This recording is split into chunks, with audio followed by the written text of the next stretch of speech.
أشهد أن لا إله إلا الله.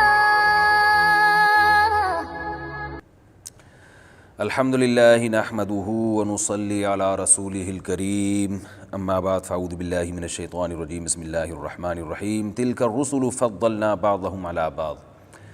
اپریل 2020 رمضان میں انشاءاللہ آج آپ کے سامنے تیسرے پارے کا کچھ خلاصہ پیش کروں گا۔ اللہ تعالیٰ سمجھنے کی، عمل کرنے کی اور مجھے صحیح طرح سے پیش کرنے کی توفیق عطا فرمائے۔ کل کا جو درس تھا اس میں ہم نے داؤد علیہ السلام کے بارے میں پڑھا تھا۔ قرآن میں اللہ نے بیان کیا کہ داؤد علیہ السلام نے جالوت کو قتل کیا، اللہ نے آپ کو ایک بادشاہ بھی بنایا، اللہ نے آپ کو نبوت بھی عطا کی۔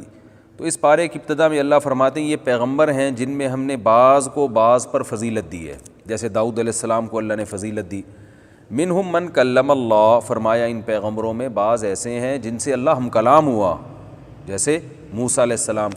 ورفع بعضهم درجات، اور بعض کے درجات تو اللہ نے بہت ہی بلند کر دیے۔ پوری امت کا اجماع ہے کہ اس سے مراد رسول اللہ صلی اللہ علیہ وسلم ہے، اور بلاغت کا یہ نقطہ ہے کہ نام لیے بغیر ذکر کرنا کہ بعض تو ایسے ہیں کہ جن کو ہم نے بہت اونچا مقام دے دیا، تو یہ فضیلت کو بیان کرنے کے لیے ہوتا ہے کہ سب کو پتہ ہی ہے کہ وہ کون ہے۔ تو اللہ نے بتایا کہ بعض پیغمبروں کو ہم نے بعض پہ فضیلت دی، بعض کو کلیم اللہ بنایا یعنی موسیٰ علیہ السلام، اور بعض کو تو بہت ہی اونچے مقامات دے دیے۔ تو یہ جو اس سے مراد اجماع ہے کہ نبی صلی اللہ علیہ وسلم ہے، تو آپ کی بہت زیادہ فضیلت بیان کی ہے۔ تو یہ بھی آج ایک مسلمانوں میں فرقہ ہے منکرین حدیث جو یہ کہتے ہیں کہ تمام پیغمبر فضیلت میں برابر ہیں، تو یہ آیت اس کی بھی واضح لفظوں میں نفی کرتی ہے۔ اسی پارے میں اللہ نے اپنی راہ میں خرچ کرنے کا حکم دیا۔ انفقوا مما رزقناکم، اے ایمان والوں جو رزق ہم نے تمہیں دیا ہے اسے ہماری راہ میں خرچ کرو۔ من قبل ان یاتی یوم لا بیع فیہ ولا خلۃ ولا شفاعہ، ایک دن آنے والا ہے کہ کوئی خرید و فروخت نہیں ہوگی، کوئی دوستی کام نہیں آئے گی اور کوئی شفاعت کام نہیں آئے گی۔ یہاں شفاعت سے مراد ہے زبردستی والی شفاعت، جو مشرکین کا عقیدہ تھا کہ ہم جن بتوں کی عبادت کرتے ہیں وہ زبردستی اللہ کے ہاں بخشوا دیں گے کیونکہ اللہ ان کی رد نہیں کر سکتا، یہ والی شفاعت مراد ہے۔ اور کافر کی شفاعت نہیں ہو سکتی۔ جو مومن کی شفاعت ہے، جو نبی صلی اللہ علیہ وسلم اور علماء اور بزرگان دین کریں گے، وہ شفاعت قرآن ہی سے ثابت ہے۔ سورہ نبا میں اللہ نے بتایا کہ وہ کیا ہے، وہ آیت ہے کہ یوم یقوم الروح والملائکۃ صفا لا یتکلمون الا من اذن له الرحمن وقال صوابا، کوئی اللہ کے سامنے بات نہیں کر سکے گا، سفارش نہیں کر سکے گا مگر جس کو اللہ اجازت دے۔ تو وہ اللہ اجازت کس کو دے گا؟ پیغمبروں کو اور اپنے ماننے والوں کو۔ اور کس کے لیے دے گا؟ وقال صوابا، اور وہ بات بھی درست کرے، یعنی جس کی شفاعت کی میں اجازت دوں انہی کی شفاعت کرے۔ کس کی اللہ اجازت دیں گے؟ صرف ایمان والوں کی۔ اور کتنی اجازت دیں گے وہ اللہ قیامت میں خود اس کی حد بندی کریں گے، لیکن کافر کی شفاعت نہیں ہو سکتی، اور شفاعت قہری نہیں ہو سکتی کہ آپ شرک کریں اور آپ یہ سمجھیں کہ یہ جو معبود ہے یا جو بزرگ ہیں جن کی عبادت کر رہا ہوں یہ مجھے زبردستی بخشوا دیں گے اور اللہ ان کی رد نہیں کر سکتا، ایسا نہیں ہے۔ اسی پارے میں آیت الکرسی بھی ہے، اللہ نے اپنی حمد و ثنا کی ہے۔ اللہ لا الہ الا هو الحی القیوم، اللہ وہ ذات ہے جس کے سوا کوئی عبادت کے لائق نہیں، زندہ ہے، ہر چیز کو تھامنے والا ہے۔ میں چونکہ اس کا لفظ بلفظ ترجمہ اس لیے کر رہا ہوں کہ آیت الکرسی بہت پڑھی جاتی ہے اور حدیث میں اس کی بہت فضیلت ہے۔ آپ صلی اللہ علیہ وسلم نے فرمایا اس سے افضل آیت پورے قرآن میں نہیں ہے۔ فرض نماز کے بعد آپ صلی اللہ علیہ وسلم نے فرمایا جو پڑھے گا اسے جنت میں جانے سے کوئی چیز نہیں روک سکتی۔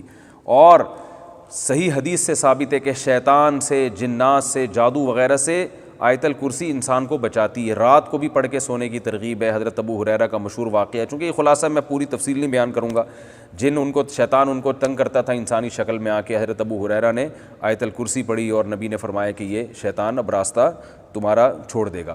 تو شیطان آیت الکرسی سے ڈرتا ہے، تو یہ رات کو بھی سوتے ہوئے پڑھنی چاہیے، دم کرنا چاہیے اس کا اپنے اوپر، اور نمازوں میں بھی اس کی پابندی کرنی چاہیے۔ تو یہ جو آج کل جھوٹے روحانی عاملین بنے ہوئے ہیں نا، الٹی سیدھی چیزیں بتا رہے ہوتے ہیں، ان کے پاس جانے کی ضرورت نہیں ہے۔ کسی پہ جن ہو یا کوئی ایسا مسئلہ ہو جادو، آیت الکرسی پڑھ کے اس پہ دم کریں۔ تو اللہ وہ ذات ہے جس کے سوا کوئی عبادت کے لائق نہیں۔ اور یاد رکھیں جتنا مفہوم ذہن میں رکھ کے جب دم کریں گے تو زیادہ فائدہ ہوگا، اور مفہوم ذہن میں رکھ کے پڑھیں گے تو زیادہ ثواب ملے گا۔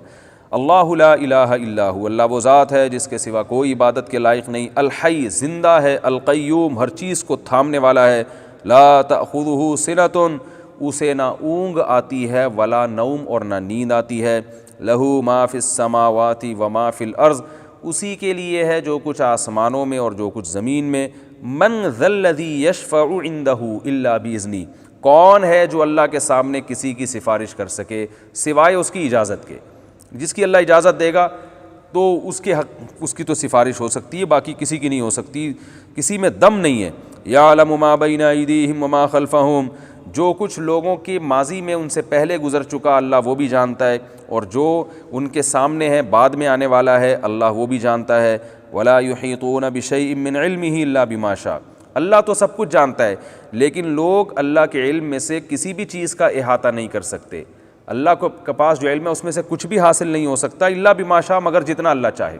تو آج دنیا میں جتنی بھی نالج ہے وہ اللہ کے علم کا اربواں اور کروڑواں حصہ بھی نہیں ہے، اور یہ بھی وہ ہے جو اللہ نے چاہا ہمیں دے دیا۔ وسیع کرسیہ السماوات والارض اس کی جو بادشاہت کی کرسی ہے وہ آسمانوں اور زمینوں پہ پھیلی ہوئی ہے، ولا یؤودہ حفظہما اور آسمانوں اور زمینوں کی حفاظت اللہ کو تھکاتی نہیں ہے، وہو العلی العظیم وہ بلند مرتبے والا اور عالی شان ہے۔ یہ آیت الکرسی ہے جس کا میں نے آپ کو ترجمہ بتایا، آپ ترجمہ کے ساتھ اس کو یاد کریں اور پھر پڑھیں گے تو انشاءاللہ زیادہ فائدہ ہوگا۔ اسی صورت میں اللہ نے یہ بھی بتا دیا لا اکراہ فی الدین، دین میں زبردستی نہیں ہے، اسلام میں کافر کو گن پوائنٹ پہ مسلمان نہیں کیا جا سکتا، فقط تبین الرشد من الغی اس لیے کہ اللہ فرماتے ہیں سیدھا راستہ اور غلط راستہ بالکل واضح ہے، اسلام اور کفر بالکل واضح ہے، تو اب گن پوائنٹ پہ کسی کو مسلمان بنانے کی ضرورت ہی نہیں ہے، اور جو ہے اتنا واضح ہے کہ جو بھی اس اسلام کے راستے کو فالو نہیں کرے گا وہ اپنی ہاتھوں سے اپنے آپ کو جہنم کے گڑھے میں ڈال رہا ہے، یعنی ہم نے حق اور باطل میں کوئی کنفیوژن چھوڑی نہیں ہے۔ اور آج بھی آپ دیکھ سکتے ہیں اسلام کے حکام کو آپ کمپیئر کریں دیگر مذاہب سے تو دودھ کا دودھ پانی کا پانی ہو جائے گا۔ فَمَن يَكْفُرْ بِالطَّاغُوتِ وَيُؤْمِن بِاللَّهِ فَقَدِ اسْتَمْسَكَ بِالْعُرْوَةِ الْوُثْقَىٰ فرمایا جو اللہ پر ایمان لائے اور شیطان کا انکار کرے، اسلام کو فالو کرے تو ایسے جیسے مضبوط چھلے کو تھام لیا، کوئی دریا میں ڈوب رہا ہو نا اور مضبوط کڑی کو تھام لے تو بچت ہو جاتی ہے۔ تو اللہ فرماتے ہیں یہ دنیا بھی حوادث کا اور شیطانی جو ہے نا اس میں تصرفات ہوتے ہیں، گمراہیاں پھیلتی ہیں، جو اسلام کے چھلے کو پکڑ لے گا تو وہ بچ جائے گا، تو وہ مضبوط چھلا ہے اور مضبوط لگام ہے جس کو پکڑنے سے تمہاری حفاظت ہو جائے گی، لن فصام لہا یہ ٹوٹنے والا نہیں ہے۔ بڑی خوبصورت مثال دی۔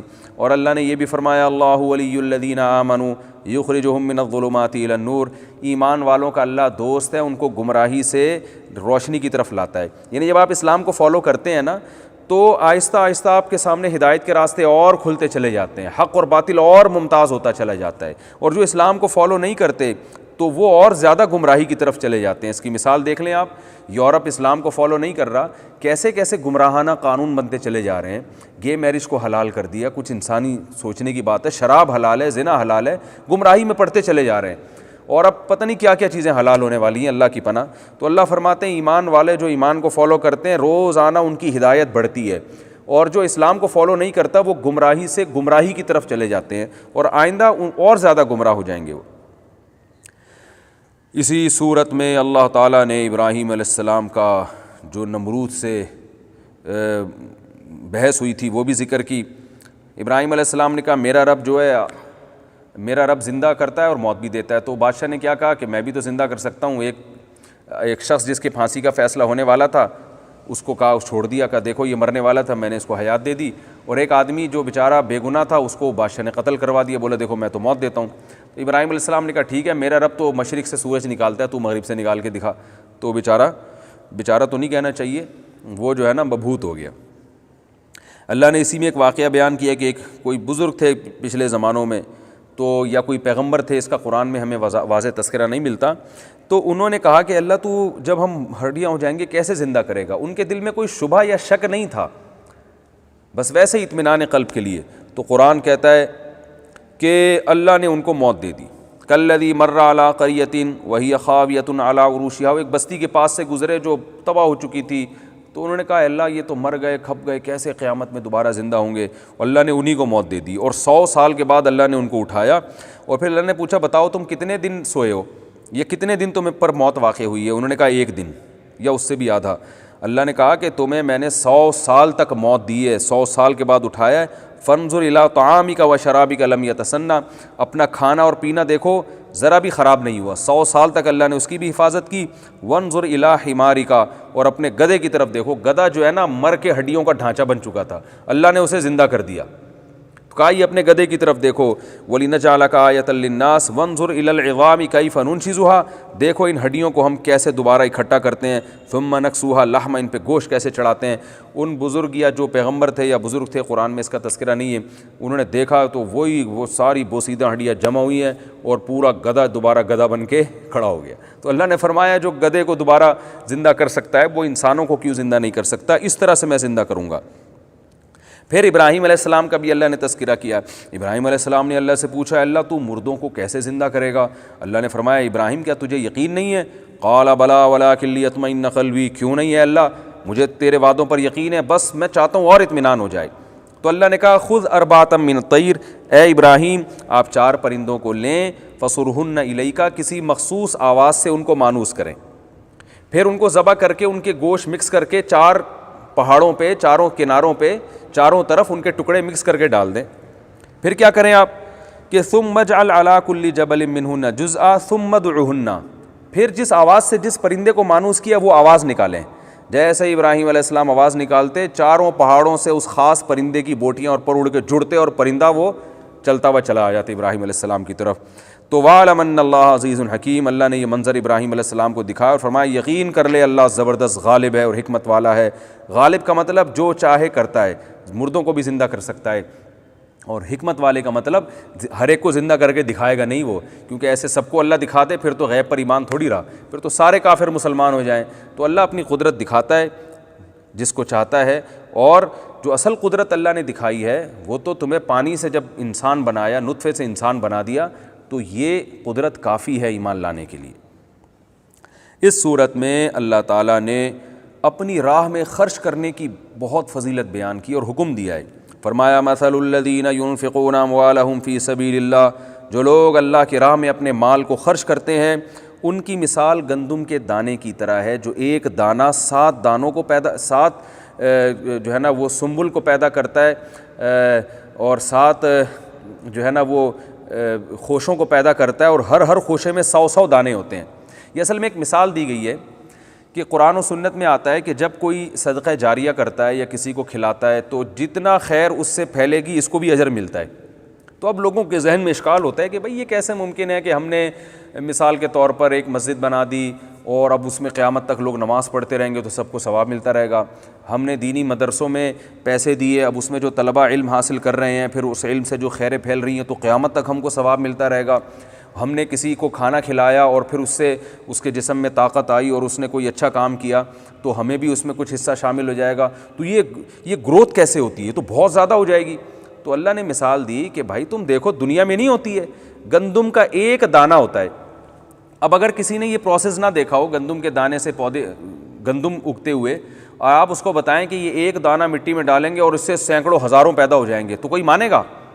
ہم ابھی اس لیے مان رہے ہیں کہ اپنی آنکھوں سے دیکھ رہے ہیں، ورنہ ایک دانے سے کہاں سینکڑوں، خربوزے کے ایک بیج سے، ایک بیج آپ زمین میں رکھتے ہیں اس سے بیل پیدا ہوتی ہے، اس بیل میں پھر ہر اتنے سینکڑوں خربوزے، پھر ہر خربوزے میں سینکڑوں بیج، پھر ہر بیج میں خربوزہ پیدا کرنے کی صلاحیت، اور پھر ہر خربوزے میں سینکڑوں بیج۔ تو وہ دیکھیں جو آدم علیہ السلام کے دور میں خربوزے کا ایک بیج ہوتا ہوگا اس سے آج کروڑوں اربوں بیج پیدا ہو گئے۔ تو اللہ بتا رہے ہیں کہ جو رب ایک گندم کے دانے سے زمین میں جب ڈالتے ہو اتنے سینکڑوں دانے پیدا کر سکتا ہے، تو وہ تمہارے ایک صدقات و خیرات کو وہ بیج نہیں بنا سکتا کہ تم نے 1 روپیہ دیا اور ملٹی پلائی کرتے کرتے کرتے کرتے اللہ اس کو اتنا بڑھا دے۔ ہمارے ایک شیخ ہیں، حضرت ہیں، ان کو بڑی پیاری بات کی انہوں نے، جن سے میں بیعت ہوں، انہوں نے کہا دیکھیں اللہ نے علماء کو اتنی فضیلت دی ہے کہ جو علماء دینی مدارس میں پڑھاتے ہیں تو ان کو قبر میں کتنا ثواب ملتا ہے، یا جو تاجر دینی مدارس کے ساتھ تعاون کرتے ہیں وہ کس قدر اجر کما لیتے ہیں۔ جو بڑے بڑے مدارس آج چل رہے ہیں جن میں سینکڑوں بچے پڑھ رہے ہیں اور ان کی خیریں پوری دنیا میں پھیل رہی ہیں، مساجد میں وہ امامت کرتے ہیں اور درس قرآن دیتے ہیں، تدریس کرتے ہیں، تو انہوں نے فرمایا کہ کس قدر اللہ نے ان پر فضل کیا کہ وہ مرنے کے بعد بھی ان کی یہ خیر پھیل رہی ہے اور کتنا بڑا اجر قیامت کے دن وہ دیکھیں گے. تو واقعی اگر آپ دیکھیں تو یہ قرآن نے بڑی پیاری مثال دی ہے کہ دانہ گندم کا ایک، جب اللہ کہتے ہیں میں تو دنیا میں دکھا رہا ہوں، کسان ایک بیج بوتا ہے اور سینکڑوں بیج نکال لیتا ہے اس سے، تو جو اللہ دنیا میں کسان کی ذرا سی محنت پر اتنا بڑا پھل دیتا ہے تو آخرت تو ہے ہی اجر کے لیے، آخرت تو ہے ہی جزا ہے ہمارے اعمال کا، اس میں اللہ کیسی سخاوت کا مظاہرہ کرے گا اور اللہ کی جود و سخا کا کیسا جو ہے نا دریا بہیں گے اس میں. تو اس لیے دل کھول کے اللہ کی راہ میں ہمیں خرچ کرنا چاہیے. جیسے حدیث میں آپ صلی اللہ علیہ وسلم نے فرمایا انفق یا بلال ولا تخش من ذی العرش اقلال، اے بلال خرچ کر اور عرش والے سے غربت اور فقر و فاقہ کا خوف نہ کرنا، تو اللہ کے لیے دے گا تو اللہ بھی تجھے دے گا. تو آج ہمارے اندر یہ جذبہ ختم ہو رہا ہے. بس وہ جو ہے نا جو مسلمانوں میں سخاوت ہوا کرتی تھی، تاجروں میں سخاوت ہوا کرتی تھی، ٹھیک ہے ابھی بھی الحمدللہ بہت ہے، لیکن جو ہم نے اپنے باپ داداؤں کے دور میں دیکھی ہے وہ سخاوت مارکیٹ میں اب تھوڑی سی شارٹ ہوتی ہوئی نظر آ رہی ہے. اسی سخاوت کو مارکیٹ میں دوبارہ لانے کی ضرورت ہے. تو اللہ نے پھر ارشاد فرمایا کہ تم نے اللہ کی راہ میں خرچ کرنا ہے، اس کا اجر اللہ ایسے بڑھائے گا. اور لیکن یہ بھی ارشاد فرمایا کہ جو لوگ اے ایمان والو اپنے صدقے کو احسان جتلا کے ضائع نہیں کرنا. جیسے آپ نے کیا کیا، بیج تو زمین میں ڈال دیا، اس سے پودے بھی نکل گئے، سب کچھ ہو گیا، لیکن آپ نے خود ہی پیٹرول چھڑک کے آگ لگا دی اس باغ پہ، کیسی بے وقوفی ہے، پھر تھوڑی وہ ملٹی پلائی ہوگا اور ضرب ہوگا. تو اللہ فرماتے ہیں کہ تم نے جو صدقات و خیرات کے ذریعے لوگوں کی نفع رسانی کے لیے جو گلشن اگائے ہیں، اور جو تم نے دینی مدارس یا مساجد یا یتیموں کی کفالت کے ذریعے جو ایک پورا انتظام کیا ہے، اس پہ پیٹرول چھڑک کے آگ نہ لگا دینا. وہ آگ کیسے لگاؤ گے؟ لا تبطلوا صدقاتکم بالمن والاذی، احسان جتلا کے اور تکلیف دے کے. ایک طرف آپ کسی پہ صدقہ کرتے ہیں اور پھر بار بار جتلاتے ہیں. یہ جو گاڑی ہے نا، یہ جو اس کے آج اتنا خوش و خرم گھوم رہا ہے، تو اصل میں راشن میں نے ڈلوائے تھے اس کے گھر میں. یہ جو آج اتنا موٹا تازہ بن کے یہ گھوم رہا ہے نا، اصل میں میرے سارا خرچہ ہے جس کی وجہ سے اس نے یہ پراٹھے کھائے ہیں. جو لوگ کر رہے ہوتے ہیں تو میں نے کیا ہے، یہ مسجد میں نے بنائی، یہ پنکھا دیکھ رہے ہیں نا، یہ میں نے لگوایا ہے. تو بعض لوگوں کی عادت ہوتی ہے. تو اور جو خوددار آدمی ہوتے ہیں، سفید پوش آدمی ہوتے ہیں، آپ ان کو جب کوئی چیز دے کے احسان جتلائیں تو وہ بیچارے شرم سے زمین میں گڑ جاتے ہیں. تو اللہ فرماتے ہیں یہ تکلیف نہ دو کسی کو، اس کا کیا نقصان ہوگا کہ تمہاری یہ نیکی ضائع ہو جائے گی. پھر اللہ نے اس کی آگے ایک بڑی خوبصورت مثال بھی دی ہے. تو وقت کم ہے تو میں آگے چلتا ہوں. اللہ نے اور مزید ترغیب دی کہ دیکھو تم یہ چاہتے ہو کہ بڑھاپے میں تمہارے پاس تمہاری انویسٹمنٹ جو تم نے جوانی میں کی ہے، بڑھاپے میں اس کا پھل کھاؤ. تو جیسے ایک بوڑھا آدمی باغ لگاتا ہے اور بڑھاپے میں اس کا پھل کھاتا ہے گھر بیٹھ کر، تو اسی طرح تم جو کچھ صدقات و خیرات کر رہے ہو نا، اس کا پھل تمہیں جنت میں قیامت میں ملے گا جب میدان حشر میں پریشان ہوں گے لوگ. تو جیسے کوئی یہ نہیں چاہتا کہ بڑھاپے میں میرا باغ جل جائے، تو ایسے ہی تم بھی یہ نہ چاہو کہ تم جو آگے کے لیے انویسٹ کر رہے ہو، تمہاری اپنی نااہلی کی وجہ سے وہ تمہاری انویسٹمنٹ آخرت میں ضائع ہو جائے اور تم دیکھو آخرت میں کچھ بھی تمہیں نہیں مل رہا. تو ایسا عمل نہ کرو. تو علماء نے کہا ہے کہ صدقات و خیرات کی جو برکت ہے نا، دو چیزوں سے ضائع ہوتی ہے. ایک تو احسان جتلانے سے، اور دوسری ظلم کرنے سے. آپ نے کسی غریب کو کھانا تو کھلا دیا، لیکن آپ نے کسی غریب سے نوالا بھی چھین لیا، بہنوں کی وراثت نہیں دی، یا کسی کا قرض دینا تھا وہ آپ نے واپس نہیں کیا. تو آپ ایک طرف ظلم بھی کر رہے ہیں اور ایک طرف احسان بھی کر رہے ہیں. تو پلس مائنس ہوگا قیامت کے دن. عین ممکن ہے اتنے لوگ آپ سے حق مانگنے کے لیے آ جائیں کہ آپ نے جو لوگوں پر احسانات کیے ہیں وہ ساری نیکیاں آپ کو اٹھا کے اہل حق کو دینی پڑیں. جیسے کہ مشہور حدیث ہے کہ اس امت کا مسکین وہ ہے کہ قیامت میں اہل حق آئیں گے، اس سے حق مانگیں گے اور وہاں تو پیسے نہیں چلتے، تو اللہ کہیں گے اس کی نیکیاں لے لو. تو جتنے غریبوں کے کھانے اور وہ جو بہت احسان اور وہ صدقات و خیرات سارے آپ کے ان نیکیوں میں چلے جائیں گے. اہل بہنیں آئیں گی وراثت مانگنے، چھوٹے بھائی آئیں گے وراثت مانگنے، یتیم کا حق مارا، فلاں سے رشوت لی، وہ آئے گا بھائی اس وقت تو میں نے رشوت دے دی تھی، واپس کر میری رشوت. جو بھی ظلم آپ نے لوگوں کے ساتھ کیا ہوگا وہ ساری نیکیوں کی شکل میں واپس. اور نبی نے فرمایا جب نیکیاں ختم ہو جائیں گی، اہل حق آئیں گے کہ اس نے مجھے گالیاں دی، گالی کے بدلے میں بھی نیکی دینی پڑے گی، صرف مال کھانے سے نہیں، کسی کو کسی بھی طرح سے ستایا ہو. تو آپ نے فرمایا جب نیکیاں ختم ہو جائیں گی تو اللہ کہیں گے اب اپنے گناہ اس کے سر پہ ڈال دو، اس نے تمہاری غیبت کی تھی، اتنے گناہ اس کو دے دو. تو فرمایا کہ ساری نیکیاں برباد ہو جائیں گی اور گناہوں کا جو ہے نا ایک گٹھری اس کے سر پہ ہوگی اور گناہوں کا پلڑا جھک جائے گا. اور فمن ثقلت موازینہ، اللہ فرماتے ہیں جس کی نیکیاں بھاری ہوں گی وہ جنت میں اور جس کے گناہ بھاری ہو گئے وہ جہنم میں. فرمایا پیشانی کے بالوں سے پکڑ کے اس کو جہنم میں پھینک دیا جائے گا. تو یہ دو چیزیں ہیں جن سے انسان کی نیکی ضائع ہوتی ہے. اس لیے علماء کہتے ہیں نیکی کرنا بھی کمال، لیکن نیکی کو بچا کے رکھنا اس سے بڑا کمال ہے. تو نیکی کرنی بھی چاہیے اور بچا کے رکھنی بھی چاہیے. پھر اللہ نے ان آیات میں یہ بھی بتایا کہ صدقات و خیرات کا کس کو دینا چاہیے تمہیں، کون ہے صدقات و خیرات کا محل. فرمایا للفقراء الذین احصروا فی سبیل اللہ، وہ فقیر جو اللہ کے راستے میں ہیں. تو جو مجاہدین اللہ کے راستے میں لڑ رہے ہیں تو وہ بھی اس کے سب سے اولین مستحق ہیں. جو زمین میں چل پھر نہیں سکتے، کاروبار نہیں کر سکتے، یحسبہ الجاہل اغنیاء من التعفف، کوئی بھی اللہ کے راستے میں ہو تو فرمایا کہ اور عزت کے ساتھ، ایسے فقیر جو عزت کے ساتھ زندگی گزارتے ہیں ان کے لباس سے، خوراک سے نہیں پتہ چلے گا ان کے، یعنی وہ مانگیں گے نہیں تم سے. لا یسألون الناس الحافا، وہ لوگوں کو پکڑ پکڑ کے مانگتے نہیں ہیں. ٹھیک ہے مانگنے والے کو بھی دینا جائز ہے اگر وہ مستحق ہو، لیکن اولین مصداق وہ سفید پوش لوگ ہیں. تعرفہم بسیماہم، جن کے چہرے سے تمہیں پتہ چل جائے گا کہ یہ غریب ہیں. وہ بتاتے نہیں ہیں لیکن ان کے حالات سے ظاہری تم جاؤ گے تحقیق کرو گے تو پتہ چلے گا کہ یہ غریب ہیں، مسکین ہیں. تو اللہ فرماتے ہیں وما تنفقوا من خیر فإن اللہ بہ علیم، تم جو بھی خرچ کرو گے اللہ جانتا ہے. اور الذین ینفقون اموالہم باللیل والنہار، فرمایا جو لوگ دن رات اللہ کی راہ میں مال خرچ کرتے ہیں. تو پتہ چلا بھئی یہ تو بار بار یہ کام کرنا ہے. سرًا وعلانیۃً، چھپ کے بھی کرنا ہے اور پبلک کو دکھا کے بھی کرنا ہے. یہ عجیب عبادت ہے. جہاں اللہ نے صدقات و خیرات کا ذکر کیا وہاں اللہ نے عموماً یہ بھی ذکر کیا ہے کہ چھپ کے بھی کرو اور لوگوں کو دکھا کے بھی کرو. لوگوں کو دکھا کے اس لیے تاکہ لوگوں کو بھی ترغیب ہو، تو اس میں غریبوں کا فائدہ ہے، اور چھپ کے اس لیے تاکہ اخلاص برقرار رہے. تو دونوں طرح سے ہمیں خرچ کرنا ہے. فَلَهُمْ أَجْرُهُمْ عِنْدَ رَبِّهِمْ، فرمایا ان کو اجر ملے گا. وَلَا خَوْفٌ عَلَيْهِمْ وَلَا هُمْ يَحْزَنُونَ، کوئی خوف نہیں ہوگا نہ یہ غمزدہ ہوں گے. صدقہ کی اپوزٹ ہے سود. کچھ لوگ کیا کرتے ہیں پیسے بچا بچا کے بینکوں سے سود کھاتے ہیں. تو اللہ نے صدقات کی ترغیب دی اور پھر اگلی آیات میں سود کو حرام کر دیا. الذین یاکلون الربا، سود خوروں کا انجام یہ ہوگا کہ قیامت میں ایسے حشر ہوگا جیسے کسی پر جن چڑھا ہوا ہو نا اور اس وہ بدحال ہوتا ہے، یہ حالت ہوگی. اللہ فرماتے ہیں احل اللہ البیع، اللہ نے بزنس کو، تجارت کو حلال کیا ہے. حرم الربا، لیکن سود کو اللہ نے حرام کر دیا ہے. جس کے پاس اللہ کی نصیحت پہنچ گئی اور وہ سود کھانے سے رک گیا، فلہ ما سلف، تو جو اصل رقم ہے وہ اس کے لیے حلال ہے. وَأَمْرُهُ إِلَى اللَّهِ وَمَنْ عَادَ فَأُولَٰئِكَ أَصْحَابُ النَّارِ، جو دوبارہ سود کھائے گا تو وہ جہنم والے لوگ ہیں جس میں وہ ہمیشہ رہیں گے. اور اللہ نے خوشخبری دی يَمْحَقُ اللَّهُ الرِّبَا، دیکھو سود تمہیں نظر آتا ہے بڑھتا ہوا اور تمہیں نظر آتا ہے تمہارا پیسہ بڑھ رہا ہے، لیکن اللہ تمہیں بتا رہا ہے کہ سود سے پیسہ گھٹتا ہے، برکت ختم ہوتی ہے. وَيُرْبِ الصَّدَقَاتِ، اور صدقے میں ایسا لگتا ہے کہ پیسے کم ہو رہے ہیں لیکن اللہ فرماتے ہیں کم نہیں ہوتے بلکہ وہ پیسے کیا ہوتے ہیں، بڑھتے ہیں. کیسی عجیب آیت ہے.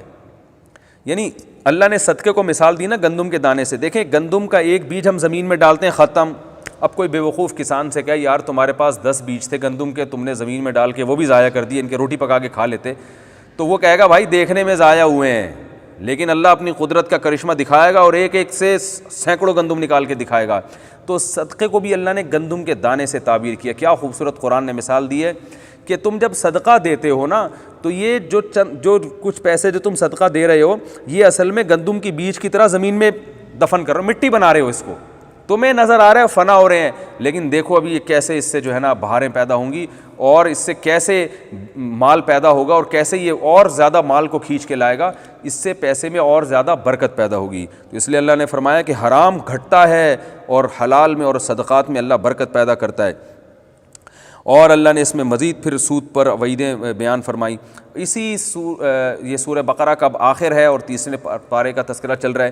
اسی میں اللہ نے سب سے طویل ترین آیت بھی نازل کی سورہ بقرہ کی. سورہ بقرہ کی سب سے طویل، بلکہ پورے قرآن کی سب سے طویل آیت بھی اسی پارے میں ہے. اور اس پوری طویل ترین آیت میں اللہ نے ایک حکم دیا ہے کہ جب بھی کسی سے پیسوں کا لین دین کرو تو لکھت پڑھت لازمی کرو، زبانی کلامی پہ کام نہیں چلے گا. اس کو کہتے ہیں معاملات کی صفائی. آج یہ غیر مسلموں نے لے لی ہے اور مسلمان ہوائی فائرنگ پہ چل رہے ہیں، ہوائی باتوں پہ چل رہے ہیں. آپ کسی سے حساب مانگ لو، کیا مجھ پہ یقین نہیں ہے، کیا میں 2 نمبر آدمی لگ رہا ہوں؟ او بھائی زبان ہے، بس مسلمان کی زبان ہوتی ہے. بڑے بڑے سودے ہو رہے ہیں. وہ دیکھیں نا مزاربہ اسکینڈل جو چلا تھا وہ کیا تھا، کوئی لکھت پڑھت نہیں, کوئی پتہ نہیں کہ بزنس ہو کہاں رہا ہے, کیا ہو رہا ہے, بھائی کروڑوں روپے لوگوں کے ڈوب گئے. تو یہ ہمارے یہاں ایک المیہ ہے کہ ہم قرآن کو فالو نہیں کرتے. اللہ نے فرمایا جب بھی کسی سے ادھار کا معاملہ ہو فاکتبوہ, قرآن کہہ رہا ہے لکھو, اور خود لکھنا نہیں آتا, بینکم کاتب بالعدل, کسی کاتب کو بلاؤ. پتہ چلا لکھنا یہ بھی ایک فن ہے. ولا یاب کاتب ان یکتب کما علمہ اللہ فلیکتب, جیسے اللہ نے اس کو سکھایا ہے وہ اس علم کے مطابق لکھے.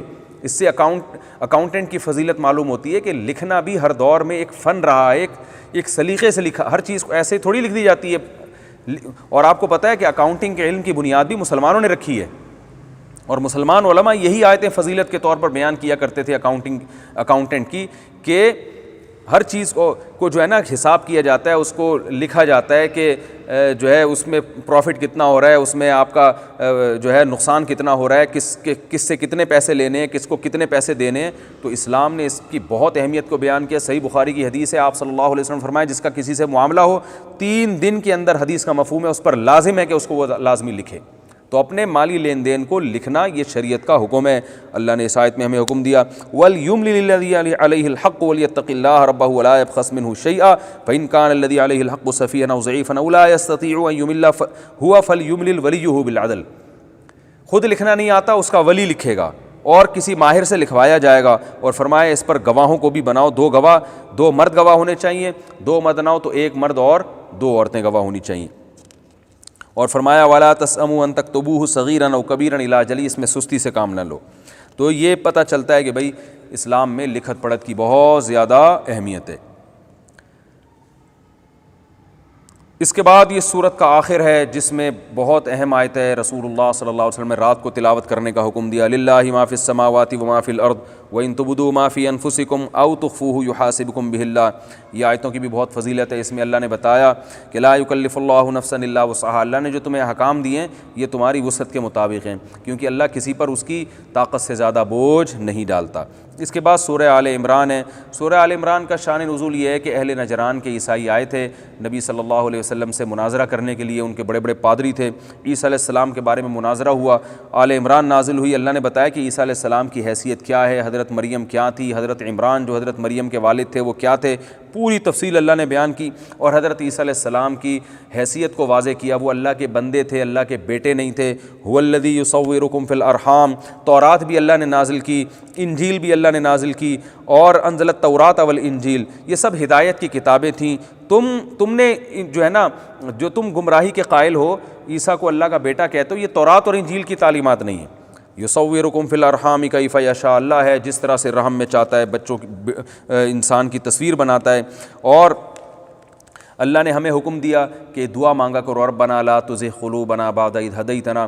بہت خوبصورت دعا ہے کہ اے اللہ تو ہمیں جب تو نے اسلام کی ہدایت دے دی, اس ہدایت کے بعد ہمارے دلوں کو اب دوبارہ نہ پلٹنا, دوبارہ ہمیں نہ پلٹنا. اور انک انت الوہاب, تو عطا کرنے والا ہے, اپنی عطا سے اپنی رحمت سے ہمیں ایمان پر قائم رکھ. اس دعا کا معمول بنا لینا چاہیے. اللہ تعالیٰ نے اس صورت میں یہ بھی اعلان کیا ان الدین عند اللہ الاسلام, دین اللہ کی نظر میں صرف اور صرف اسلام ہی ہے, اسلام کے علاوہ کوئی اور دین قابل قبول نہیں ہے. یہ بھی اعلان کیا اللہ نے. اور اللہ تعالیٰ نے اس میں یہ بھی حکم دیا کہ مومنین کو چھوڑ کر کافروں کو اپنا رازدار مت بناؤ. پھر اللہ نے یہ بھی بتایا ان اللہ اصطفیٰ آدم ونوحا وآل ابراہیم وآل عمران علی العالمین. آدم علیہ السلام, نوح علیہ السلام, ابراہیم علیہ السلام اور آل عمران کو اللہ نے تمام جہان والوں پر فضیلت دی ہے. پھر اللہ نے حضرت مریم کی پیدائش کا واقعہ بیان کیا. حضرت عمران کی زوجہ نے منت مانی, اے اللہ میرے بچہ پیدا ہوگا مسجد اقصیٰ کی خدمت کے لیے وقف کر دوں گی, لیکن بیٹے کے بجائے بیٹی پیدا ہوتی ہے. انہوں نے کہا یہ تو بیٹی ہے, یہ کیسے خدمت کرے گی. اللہ کو معلوم تھا کہ اس بیٹی کے بطن سے ایک پیغمبر عیسیٰ ابن مریم کو پیدا کروں گا. بہرحال حضرت مریم کی کفالت حضرت مریم کے خالو زکریا علیہ السلام نے کی. حضرت مریم بہت زیادہ عبادت گزار تھیں, پاک دامن تھیں. تو حضرت مریم کو کے ساتھ کرامتیں بھی ہوتی تھیں, بے موسم پھل ملا کرتے تھے. حضرت زکریا کے بڑھاپے میں اولاد نہیں تھی. حضرت زکریا جب محراب میں داخل ہوئے تو حضرت مریم کے پاس پھل دیکھا. پھل دیکھتے تھے, پوچھتے تھے یہ بے موسم پھل کہاں سے آتے ہیں. وہ کہتی بھئی اللہ دیتا ہے مجھے اپنی مرضی سے, وہ کسی سبب کا محتاج نہیں ہے. قرآن کہتا ہے ہنالک دعا زکریا ربا, فوراً زکریا علیہ السلام نے اللہ سے دعا مانگی, اے اللہ تو مریم کو بے موسم پھل دے سکتا ہے تو مجھے بڑھاپے میں اولاد نہیں دے سکتا، تو مجھے بڑھاپے میں اولاد چاہیے۔ اور زکریا علیہ السلام محراب میں نماز پڑھ رہے ہیں، فرشتوں نے ندا لگائی کہ ان اللہ یبشرک بیحییٰ، اے زکریا تجھے بیٹا بھی ملے گا، اس کا نام یحییٰ ہوگا، سیدن سردار بھی ہوگا، حصور پاک دامن بھی ہوگا، نبیًا نبی بھی ہوگا۔ تو 3 کوالٹی اللہ نے صفات بیان کی، ایسا بیٹا تجھے ملنے والا ہے۔ زکریا علیہ السلام حیران ہوتے ہیں، اللہ میرے کہاں سے بیٹا پیدا ہو گیا، میں تو بوڑھا ہوں اور میری بیوی بانجھ بھی ہے، بڑھیا بھی ہے، تو میری بیوی جو ہے وہ تو بوڑھی بھی ہے اور بانجھ بھی ہے، میرے کیسے؟ ابھی دیکھیں خود ہی اللہ سے دعا مانگ رہے ہیں، جب قبول ہو گئی تو خود ہی اشکال کر رہے ہیں۔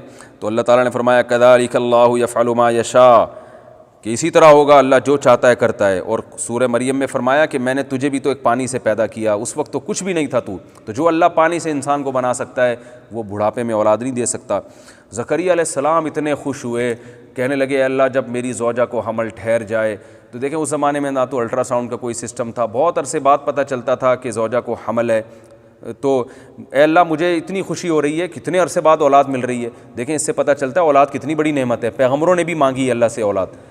تو اے اللہ مجھے پتہ چل جائے کہ میرے اولاد ہونے والی ہے، تو اللہ نے فرمایا آیتک اللہ تکلم الناس ثلاثۃ ایام الا رمزا، اے زکریا تیری زبان بند ہو جائے گی، تو صرف اشاروں سے لوگوں سے 3 دن تک بات کرے گا، جو جب تیرے ساتھ ایسا ہو تو سمجھ لے کہ تیرے ہاں خوشخبری ہے۔ واذکر ربک کثیرا وسبح بالعشی والابکار۔ پھر اللہ نے دوبارہ حضرت مریم کا بیان کیا کہ مریم علیہ السلام جو تھیں ان کو فرشتوں نے آ کے بتایا، یہ الہام ہوتا ہے جو غیر پیغمبر پر بھی ہوتا ہے، کہ فرشتوں نے آ کے بتایا اے مریم اللہ نے تجھے منتخب کر لیا ہے، وطہرہ کی تجھے پاکیزہ بنایا ہے، واصطفیٰ کی علی نساء العالمین تمام جہان کی عورتوں میں اللہ نے تجھے منتخب کیا، اقنوتی لربی کی تو نے اپنے رب کی اطاعت کرنی ہے۔ تو دیکھیں عورت اللہ کی نظر میں بڑی بننا چاہتی ہے تو آج بھی اس کو یہ صفات اپنے اندر پیدا کرنی پڑیں گی۔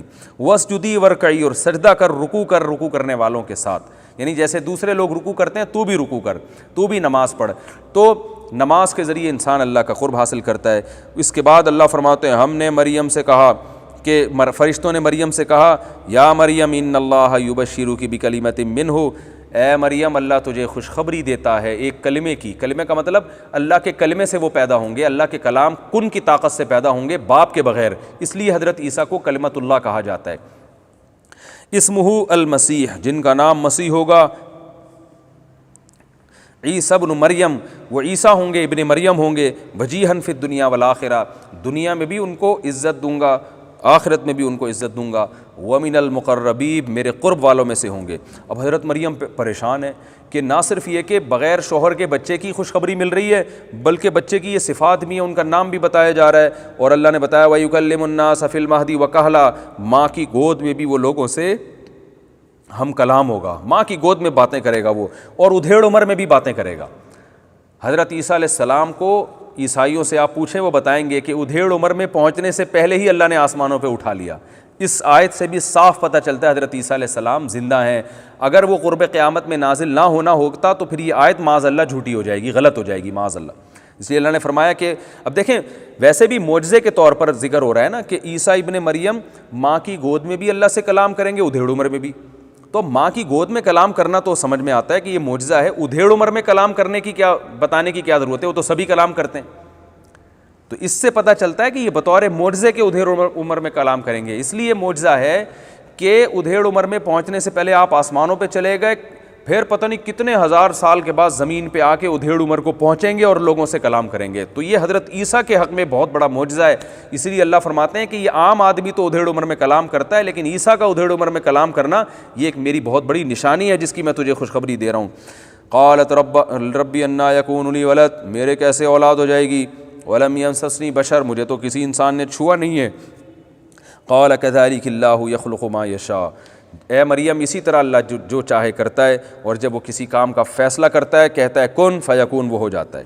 پھر اللہ نے فرمایا وَيُعَلِّمُهُ الْكِتَابَ، اے مریم تیرے اس بیٹے کو اللہ کتاب کا علم بھی دے گا، حکمت کا علم بھی دے گا، التورات والانجیل، تورات اور انجیل بھی سکھائے گا اس کو۔ علماء کہتے ہیں یہاں کتاب سے مراد قرآن مجید ہے، اس میں بھی اشارہ ملتا ہے کہ حضرت عیسیٰ قرب قیامت میں نازل ہوں گے، کیونکہ الکتاب کو اللہ نے قرآن سے تعبیر کیا۔ قرآن میں آتا ہے ذالک الکتاب لا ریب فیہ، کیونکہ اللہ نے تورات انجیل کا تو آگے ذکر کر دیا، اب کون سی کتاب رہ گئی، تو ظاہر ہے قرآن رہ گیا اب، تو حضرت عیسیٰ کو قرآن بھی سکھایا جائے گا، کیونکہ وہ اس امت میں نازل ہوں گے اور پھر قرآن کے مطابق فیصلے کریں گے، کیونکہ جب نازل ہوں گے تو اسلام کو فالو کریں گے وہ۔ وَرَسُولًا إِلَىٰ بَنِي إِسْرَائِيلَ، اور اخلق لکم من الطین کہیۃ الطیر، میں ان کو سکھاؤں گا، وہ لوگوں سے کیا کہیں گے، پرندہ بنا کے اس میں پھونک ماریں گے، اور فیکون طیرا باذن اللہ، ایسے ایسے معجزے اللہ بتا رہے ہیں کہ یہ ہوگے تیرے بیٹے کے ہاتھ میں، تو گھبرا نہیں، میں تیری پاک دامنی کو تیرے بیٹے کے ذریعے بیان کروں گا۔ فیکون طیرا باذن اللہ، وہ پرندہ اللہ کے حکم سے صحیح کا پرندہ بن کے اڑنے لگے گا۔ اور ابرئ الاکمہ والابرص واحیی الموتى، برس کے مریض کو، مادرزاد نابینا کو اس کے ذریعے شفا ملے گی، اور مردوں کو زندہ کریں گے اللہ کے حکم سے، اور بہت ساری معجزے ہوں گے، مصدقا لما بین یدی من التوراۃ، تورات کی تصدیق کریں گے۔ یہ سارے احکام اللہ نے بتائے کہ اے مریم میں تیرے بیٹے کو دوں گا۔ اللہ فرماتے ہیں پھر مریم نے، حضرت عیسیٰ جب جوان ہوئے، لوگوں کو تبلیغ کی، تو لوگوں سے کہا، یہودیوں سے آپ کو خطرہ ہوا، تو حضرت عیسیٰ نے کہا من انصاری الی اللہ، کون ہے جو میری مدد کرے گا؟ قال الحواریون نحن انصار اللہ، تو حواری جو حضرت عیسیٰ کے صحابہ تھے وہ کھڑے ہو گئے، انہوں نے کہا ہم آپ کی مدد کریں گے۔ ربنا آمنا بما انزلتا، اور کہنے لگے اللہ ہم تجھ پر ایمان لاتے ہیں۔ ومکروا ومکر اللہ، یہودیوں نے مکر کیا اور اللہ نے بھی ان کے مکر کا جواب دیا۔ کیسے؟ اذ قال اللہ یا عیسیٰ، جب یہودیوں نے حضرت عیسیٰ کو قتل کرنے کا پورا ارادہ کر لیا تو اللہ نے حضرت عیسیٰ کو کہا یا عیسیٰ، اے عیسیٰ، انی متوفی کا، میں تجھے پورا وصول کر لوں گا، ورافعک، یاد رکھیں متوفی کا معنی موت دینا بھی آتا ہے، وصول کرنا بھی آتا ہے۔ یہ جو پروفیسر غامدی صاحب نے اس کا ترجمہ کیا نا موت سے، تو یہ یقینی ترجمہ نہیں ہے، قرآن میں توفا دونوں معنی میں استعمال ہوا ہے، اس میں چونکہ کلپ ریکارڈ کروا چکا ہوں اس لیے میں ابھی اس کی تفصیل میں نہیں جاؤں گا۔ تو یہاں متوفی جو ہے نا، یہ موت کے معنی میں نہیں ہے، یہ وصول کرنے کے معنی میں ہے۔ اس کی دلیل آگے ہی آ رہی ہے، یا عیسیٰ انی متوفی کا ورافعک الیہ، کہ میں تجھے اپنی طرف اٹھا لوں گا۔ تو واو تفسیری ہے، رافعک الیہ صاف لفظوں میں بتا رہا ہے کہ متوفی کا معنی موت دینا نہیں ہے بلکہ اپنی طرف اٹھانا ہے۔ یہ اللہ نے واو کے بعد رافعک الیہ اسی لیے کہا کہ جناب پروفیسر غامدی جیسے لوگ اس آیت سے لوگوں کو مغالطے میں نہ ڈال دیں۔ میں دوبارہ آیت کا ترجمہ کرتا ہوں، یا عیسیٰ، اے عیسیٰ، انی متوفی کا، میں تجھے وصول کروں گا، ورافعک الیہ، اور تجھے اپنی طرف اٹھا لوں گا۔ اگر میرے بھائی موت دے کے وفات ہی دینی تھی تو اپنی طرف اٹھانے کی پھر کیا ضرورت تھی؟ اور آگے آیت سے اور ثابت ہوتا ہے کہ زندہ آسمانوں پر اٹھایا گیا، موت نہیں دی۔ وَمُطَهِّرُكَ مِنَ الَّذِينَ كَفَرُوا، تجھے کافروں سے بچا لوں گا۔ اب آپ بتائیں اگر حضرت عیسیٰ کو موت ہی دینی تھی تو بچے، یا وہ تو پھر بچے نہیں نا، ان کو تو کافروں نے شہید کر دیا ان کو۔ تو مُطَهِّرُكَ مِنَ الَّذِينَ كَفَرُوا، اور میں تجھے پاک کر دوں گا، یعنی بچا لوں گا ان لوگوں سے جو کافر ہیں، ان سے میں تجھے بچا لوں گا۔ اور قرآن میں دوسرے مقام پر اس مضمون کو اور زیادہ اہتمام سے بیان کیا ہے۔ چونکہ ابھی میرا یہ ٹاپک نہیں ہے کہ غامدی صاحب کے نظریے پہ رد کرنا، اس لیے میں ابھی اس کو سرسری طور پہ بیان کر رہا ہوں۔ یہ میں اس لیے کہہ رہا ہوں پھر فوراً شارٹ کلپ آ جاتے ہیں اور لوگ جو ہے نا آدھے دلائل سنتے ہیں آدھے نہیں سنتے، تو پھر وہ ایک تماشا کھڑا ہو جاتا ہے کہ وَجَاعِلُ الَّذِينَ اتَّبَعُوكَ فَوْقَ الَّذِينَ كَفَرُوا إِلَىٰ يَوْمِ الْقِيَامَةِ، اور آپ کے فالوورز کو کافروں پر قیامت تک کے لیے غالب کر دوں گا۔ جو بھی یعنی آپ کو فالو کرے گا تو حجت کی دنیا میں بھی وہ تمام لوگوں پر غالب آئے گا، اور وہ اگر اللہ کے حکام کو فالو کرے گا تو ظاہری اسباب میں بھی تمام امتوں پر غالب آ جائے گا۔ تو جب عیسائیوں نے حضرت عیسیٰ کو فالو کیا تو عیسائیوں کی حکومتیں بھی تھیں اور ان کا دین بھی غالب تھا۔ جب عیسائیوں نے حضرت عیسیٰ کو چھوڑ دیا تو پھر اللہ نے اسلام کی خلافتیں قائم کی، اور ایسی قائم کی کہ پھر اس کے بعد مذہبی خلافتیں آج تک قائم نہیں ہو سکی۔ آج عیسائیوں کے کنٹری تو ہیں لیکن وہ مذہبی ریاستیں نہیں ہیں، جبکہ مسلمانوں کی پوری ریاستیں مذہبی ہیں۔ تو اس لیے آج بھی مذہب کے لحاظ سے اسلام الحمدللہ غالب ہے، چونکہ حضرت عیسیٰ کو فالو کرنے والے مسلمان ہیں، عیسائی حضرت عیسیٰ کو فالو نہیں کر رہے۔ آج بھی جتنا مسلمان حضرت عیسیٰ کو فالو کرتے ہیں اتنا عیسائی فالو نہیں کرتے۔ آگے اللہ نے عیسائیوں سے خطاب کیا، ان مثل عیسیٰ عند اللہ کمثل آدم، اے عیسائیوں تم کیسے کہتے ہو کہ عیسیٰ باپ کے بغیر پیدا ہوئے تو اللہ کے بیٹے ہیں؟ فرمایا عیسیٰ کی مثال تو اللہ کی نظر میں آدم کی طرح ہے، خلقہ من تراب، آدم کو مٹی سے پیدا کیا۔ آدم کے تو نہ باپ نہ ماں، جب آدم کی تو نہ ماں تھی نہ باپ تھی، ان کو جب اللہ کا بیٹا نہیں کہتے تو جن کی ماں تو تھی نا کم از کم، یعنی عیسیٰ کا بغیر باپ کے پیدا ہونا اتنا عجیب نہیں ہے جتنا آدم کا بغیر باپ اور ماں کے پیدا ہونا ہے۔ تو جیسے بغیر باپ اور ماں کے اللہ پیدا کر سکتا ہے تو بغیر باپ کے کیوں پیدا نہیں کر سکتا؟ تو جب آدم کو اللہ کا بیٹا نہیں کہتے تو عیسیٰ کو اللہ کا بیٹا کیوں کہتے ہو؟ اسی صورت کے آخر میں اللہ نے عیسائیوں کو ایک نرم انداز میں تبلیغ کی ہے اور یہود و نصارہ کو، یا اہل الکتاب تعالوا الی کلمۃ سواء بیننا وبینکم، اہل کتاب آؤ ایک ایسی بات کی طرف جو ہمارے درمیان مشترک ہے۔ توحید پر تو ہم سب جمع ہیں، تمہاری کتابوں میں بھی توحید لکھی ہوئی ہے، تورات میں بھی انجیل میں بھی، تو توحید کی دعوت تو اسلام دیتا ہے، تم صرف زبانی دعوے کرتے ہو، تو ہم تمہیں اپنی کتابوں کو چھوڑنے کا نہیں کہہ رہے، اپنی کتاب ہی کو فالو کرو تو تمہیں پتہ چلے گا کہ اسلام جو باتیں کر رہا ہے تمہاری کتابوں کی بھی حقیقت میں وہی تعلیمات ہیں، تم لوگوں نے اس میں تحریف کر دی ہے۔ آؤ ایسے کلمے کی طرف کہ تمہارے درمیان مشترک ہے، وہ کیا ہے؟ لا نشرک بہ شیئا ولا یتخذ بعضنا بعضا اربابا من دون اللہ، کہ ہم ایک دوسرے کو خدا نہیں بنائیں گے، اللہ صرف اور صرف ایک ہی ہے۔ پھر اللہ نے یہ بھی فرمایا کہ یہ ممکن نہیں ہے لبشر ان یؤتیہ اللہ الکتاب والحکم والنبوہ، کہ اللہ اسے کتاب بھی دے اور نبوت بھی دے، پھر وہ لوگوں کو اللہ سے ہٹا کے اپنی طرف لگانے لگے، یہ کیسے ممکن ہے؟ تو عیسیٰ ابن مریم کو تو پیغمبر بنایا اللہ نے، کتاب بھی دی، تو یہ کیسے ممکن ہے کہ تمہیں اپنی عبادت کی طرف لے آئیں، تم عیسیٰ ابن مریم سے حاجتیں مانگنا شروع کر دو؟ یہ ممکن نہیں ہے، کوئی پیغمبر یہ جرت نہیں کر سکتا، تو عیسیٰ ابن مریم کیسے کریں گے یہ جرت؟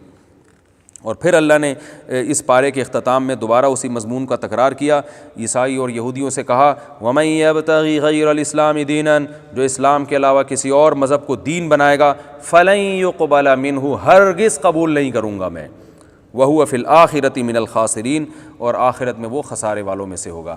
اللہ سے دعا ہے کہ جو کچھ کہا سنا اللہ اس پہ ہم سب کو عمل کی توفیق عطا فرمائے، وَمَا عَلَيْنَا إِلَّا الْبَلَاغُ۔